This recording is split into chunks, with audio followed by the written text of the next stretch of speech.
Ja, wir sind wie gesagt hier in Wuppertal-Elberfeld und werden heute ein Interview über Schnarchen machen. Der Bernd ist, glaube ich, mit dabei. Wenn ich das so sehe, ne, Bernd? Sehr wohl. Der Willi ist dabei. Ja, immer voll dabei.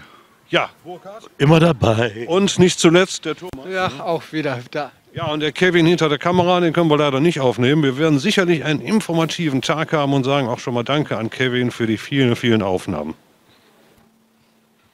Und dann geht's los. Schnarcher TV auf der Suche nach den Schnarchern in Wuppertal.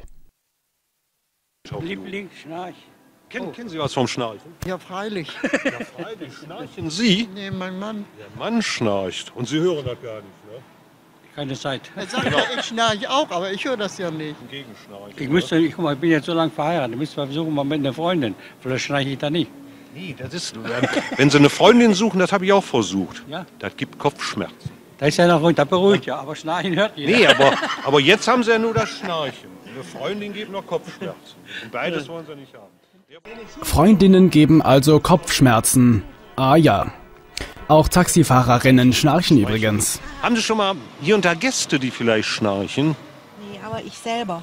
Sie schnarchen? Eine schnarchende Taxifahrerin? Ja, aber nicht Hören Sie mal. während der Fahrt, sondern... Hören Sie mal, dann, also wenn ich weiß, dass Sie eine schnarchende Taxifahrerin sind, beim nächsten Mal, wenn ich eine Taxe brauche, möchte ich Sie haben. Ja, Dann gerne. schnarchen wir im Düt. Nein, damit Sie auch wissen, wer wir sind. Der Kollege hat mir gerade schon Hatte. Zettel gegeben. Aber der Kollege hat Ihnen nicht so ein Täschchen gegeben. Aha. Da ist alles über Schnarchen drin. Alles über Schnarchen gibt es bei uns in der Fußgängerzone. Aber haben Sie schon mal was gegen das Schnarchen gemacht? Nee, ne? Haben also keine gesundheitlichen Probleme Das dadurch. ist nicht so extrem. Ja, es gibt ja welche, die halt extrem haben. Genau. Nehmen Sie die Tasche mit. Ja. Die ist umsonst. Dankeschön. Da wollen die nur zeigen, da wir nichts zu verkaufen haben. Wir wollen nicht verkaufen, wir wollen aufklären und brauchen so junge Leute wie Sie, die dann zum Interview bereit sind. Und wünsche Ihnen ein schönes Wochenende. Ihnen auch, danke schön. Danke, tschüss. Tschüss. Aber wir bleiben trotzdem noch etwas in der Wuppertaler Schnarchzone.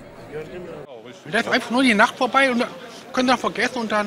Ja, vor allen Dingen ist man ist ja tagsüber müde und redrig und was weiß ich. Ne? Oder haben Sie das Problem da nicht? Ja, da ist man genervt. Ja, ne? Da ist ja der ziemlich, also... Das ist einfach, wenn man einen guten Schlaf hat, ist man tagsüber gut drauf. Hat man einen schlechten Schlaf, dann geht einem alles irgendwie daneben. Alles auf den Keks. Und Ja, dann denkt man noch, lass mich in Ruhe, ne? Ja, ist ja so, ne? Alleine, komm, hau ab, lass mich in Ruhe, ne? Okay, machen wir. Aber wir kommen auf jeden Fall wieder. Schnarcher TV